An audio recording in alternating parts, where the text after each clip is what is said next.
I can try to figure it out. I will call.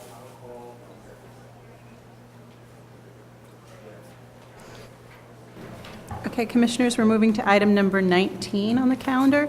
It's a certificate of appropriateness for the Borough of Manhattan, docket number 158673, Block 294, Lot 8, 54 Canal Street. The S. Maluski Bank Building, individual landmark, a neo-Renaissance style bank and office building designed by Rouse and Goldstone and built in 1911 through 1912. Application is to install a marquee. We'll also be presenting item number 20, which is for modification of use in bulk, Borough of Manhattan, docket number 158672, Block 294, Lot 8, also for 54 Canal Street, S. Maluski Bank Building, individual landmark, a neo-Renaissance style bank and office building designed by Rouse and Goldstone and built in 1911. Application is to request that the Landmarks Preservation Commission issue a report to the City Planning Commission relating to an application for modification of bulk pursuant to Section 74-711 of the zoning resolution, Zone C6 2C. Good afternoon, Carousel of Landmark staff. The Maluski Bank Building is located at 54 Canal Street, a corner building with Canal Street to the north and Orchard Street to the east. The application is for the installation of a new marquee at the south end of the building on Orchard Street. And previously, the Commission issued a certificate of appropriateness for a rooftop addition, ground floor infill alterations, and the replacement of a fire escape at the rear of the building with balconies. The Commission also issued a certificate of no effect for restorative work, including restoring the missing roof cornice and balustrade, as well as decorative features at the ground floor and window replacement throughout. The applicant will also be seeking a modification of bulk to raise the roof deck. That was previously approved under the certificate of appropriateness, and will be seeking applying for an amendment to add to the current restorative scope of work by restoring the missing dome spire. The architect, Ron Castellano, is here to present.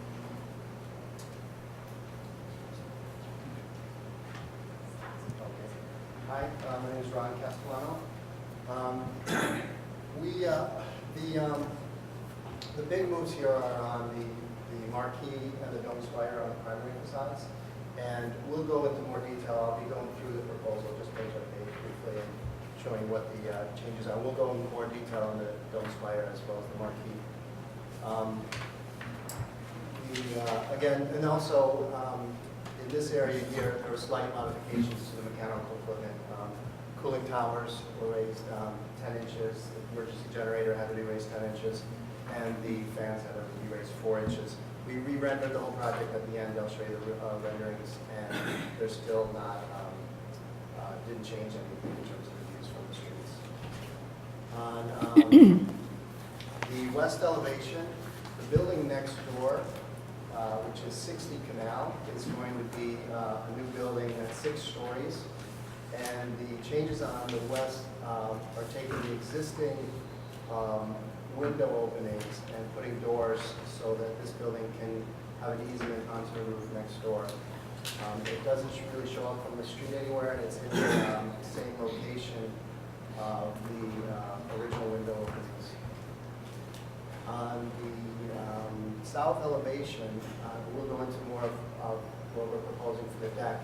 The parapet right here had to be raised up to act as a guardrail for the roof. This is, the drawings are set up so the previously approved set is on the left and the proposed is on the right. So what we're doing is raising this area 3 feet, and this is where the 74-711 comes in.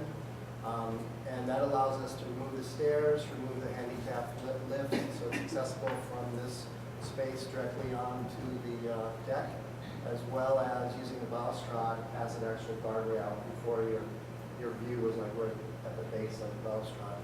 And also we'd like to occupy the space underneath the dome spire as it originally was. This is just a reconfiguration of some of the fans. We just worked on this another 8 months or so, so we got more details from the engineers. Again, this is the reconfiguration of the cooling towers here. You can see a slight 10 inches and some of the other equipment as well. And the dome spire will show more details later. This shows the deck that's raised up 3 feet so that the balustrade could actually act as a guardrail. We don't need the stairs, so you can walk from the space directly onto the deck. Again, this is just same, different section. Another revision is the stair bulkhead had to be shifted with the heights to make it work with the roof. And also the requirement to have a staircase to the mechanical equipment on top of the roof. This is more different view. And this just shows again some readjustments in the mechanical equipment. This shows the parapet that was raised here from year to year, just because of the roof deck that was raised. And this is just a view of showing the mechanical equipment that's adjusted. This is from the south elevation, again, showing the brick infill will match the existing brick. The dome spire, we have great drawings that we had of the original structure with the outline. Carrie Langus here is helping us with all the details. We found, there's just a lot of photographs and stuff that we're able to use to come up with the details of this. Historical photographs from the rendering all the way through. This is one of the main drawings that we were able to trace over the axis sides. Also in the balustrade, since we are using it as a guardrail, we had to put some steel rod between, we set them back so there's not really view from the street, and it's just for code requirements. Also a linear drain around the edge that's on the inside. And we're also proposing to put the decorative finish around the other side into the roof, carry it right around, since you'll actually be seeing it, up to it. And it's all GFR seating. For the marquee, we were able to put it right underneath the cornice over the secondary door. It fit in nice. It's 10 inches. It's roughly 8 by 8 with a glass infill. Again, that's the projection. This is it from the street. It's just painted wrought iron to match those to the windows. There's no lights. It has glass infill. Shows here. It's very similar to actually the vestibule of this building. When I was walking in, I noticed it's just a translucent glass infill between the grid. So some details of construction. And this was just a historic marquees that we went through.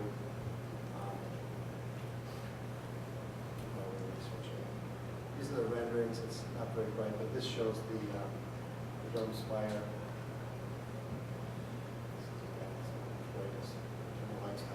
And this was previously approved. This is what, sorry? For the dome spire.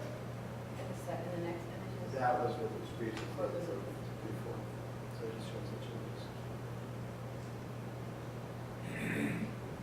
And pretty much it. Are there questions? Any questions? All right. Are there speakers on this item? Any speakers? Oh, there's some. Oh, yes, I'm sorry, there are. Kelly Carroll?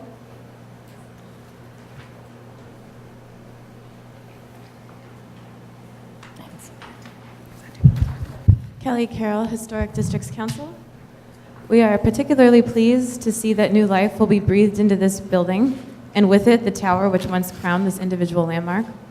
Our objection is solely to the choice of an inferior substitute material of GFRC to replace the terracotta of the original design and construction. We suspect that this choice of a lighter, thin-shelled material will represent a cost savings over the recreation of terracotta.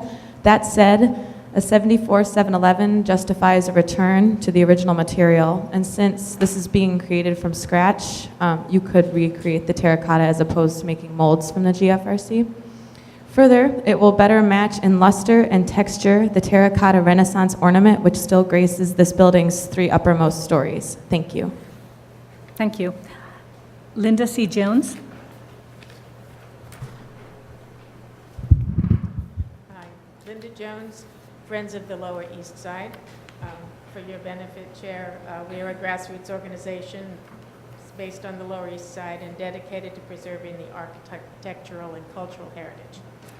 Friends of the Lower East Side wholeheartedly supports the application by Studio Castellano Architect PC to install a marquee on the former S. Yarmolowski Bank building.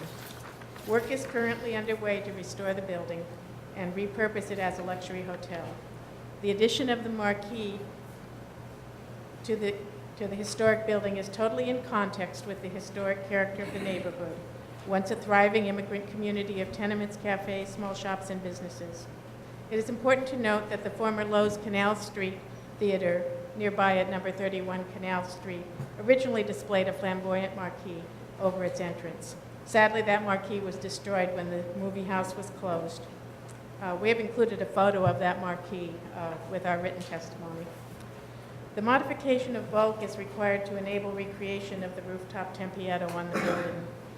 Sadly for the neighborhood, the original tempietto, a point of reference visible for miles around, was removed in the 1990s. We commend architect Ronald Castellano for his sensitive restoration of the historic structure and for his decision to preserve the original corner entrance of the bank intact, which you really didn't see here, but is quite lovely and will not be messed with by the marquee in any way. His plan to utilize the secondary service entrance as the principal entry to the lobby clearly delineates the old from the new and is compatible with the scale, verticality, and materials of a historic building. Appropriate hotel signage on the marquee will indicate its present use while respecting its past. Thank you. Thank you. Are there any more speakers? We received a Community Board 3's resolution. It notes that CB3 enthusiastically applauds the owners of the Jarmolowski Bank for undertaking replacement of the tempietto and approves the other proposed alterations except for the marquee. While we have no conceptual problem with adding a modest marquee to the building, the board awaits a complete design before approving it. And we also received a letter from Lower East Side Preservation Initiative in support of the project. Are there questions for the applicant? Thank you. We will close the hearing then. All in favor? Any opposed? All right. I guess there are 2 parts of this project. One is the appropriateness, which has to do with the marquee, and the second is the 74-711, or I think they call it modification of bulk, which allows them to increase the height of the deck. And a part of that proposal, of course, is the signature piece of this application, which is the replacement and restoration of the tempietto. I think that's a very positive thing for the building, and I think it almost overrides all the other aspects. It seems the other changes that they made to what the Commission had previously approved, very modest. And in terms of the marquee itself, it seems like it's very modest in scale and it's not going to detract from the building's facade. Are there any concerns? Yes, Marjorie? No concerns. It's, I agree with those comments, but I just want to say that this is the kind of thing I think that the 74-711 is really for, which is to restore these kind of incredibly important ornamental elements to a building where they don't comply with zoning, and that's actually, so I applaud this as sort of hallelujah and thank you. Okay. Any other comments? Yes. Because of the individual nature of the landmark and because of the 74-711, I think I would agree with the comments about replacing the terracotta in kind rather than with GFRC. Okay, yes. First of all, it's clear that this when this was first brought before us, the absence of the restoration of the Tempietto was a sad aspect to an otherwise really fantastic application. And I think that the increase in floor area as a result of, or the waiver required to make the roof usable, to make the balustrade usable, to I mean, in and of itself is a positive improvement. And I certainly think that agree with Marjorie. I'm not so sure about the terracotta versus. I think certainly terracotta would be better, but at that height, I mean, GFRC is a concrete material, cementitious material. I don't believe I've read of any problems with it in the long term, and the slight difference in the finish, I think, would be relatively hard to discern at that distance, and I'd hate to want to make it any harder for them to do this very, very important, very significant restoration of the Lower East Side. Any other comments? I guess. Well, for me, it's not a question of whether it's a visual difference or a question of cost. It's a level of quality that's necessary because of the landmark status of the individual building. All right. Any other comments? Well, what we can do, I also personally don't think it's absolutely important to replace the terracotta, but I think if that allows this board to vote on it, then I think we could recommend that as a part of our resolution. So we can incorporate that. Does that seem fine? Okay. So we can read the resolution. Michael, do you want to read that? Did we? Yes. We could, maybe we could sort of stay to the best extent possible to try and replace the terracotta, and they can work with staff to try and do that. Oh, they can. So Yes, you would like to say something? Is that not a possibility? We looked into it. Okay, you have to come. When we first started to do this, we looked into it, and, you know, the original terracotta lasted about 60 years. In 1970, it started falling down. And, Right. with the exposure, I'm sure there was some of the upkeep of the building. But we looked into different materials, and originally it was, we looked at GFRP.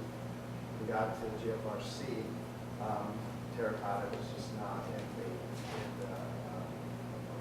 the cost for, I don't have the exact cost, but because, I mean, the 74-711 is raising the roof deck, it's not putting floors or anything like that. So Right.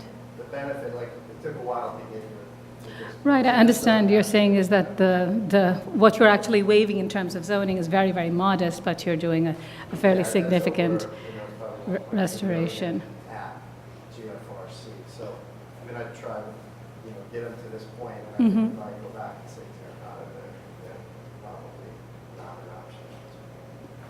Okay. And the finishes, we're gonna try to get these finishes right out, but we've been working at that, so I think that's, we want to, just as it was.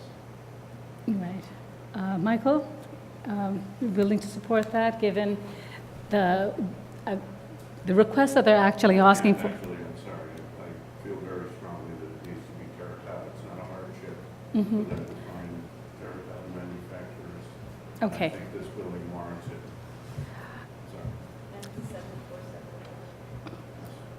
Right, I know it's a 74-711, but I think when you look at what they're asking for in terms of the variation, is we're talking about 3 feet, and that's for the deck. So this is not about the conversion of the building, which gives you significant revenue. This is just really an incredibly modest thing. So, well, why don't we do this? Why don't we hold off the vote for this then? Let's hold off the vote until maybe when Fred comes back, we can discuss it. Okay? We close the hearing already.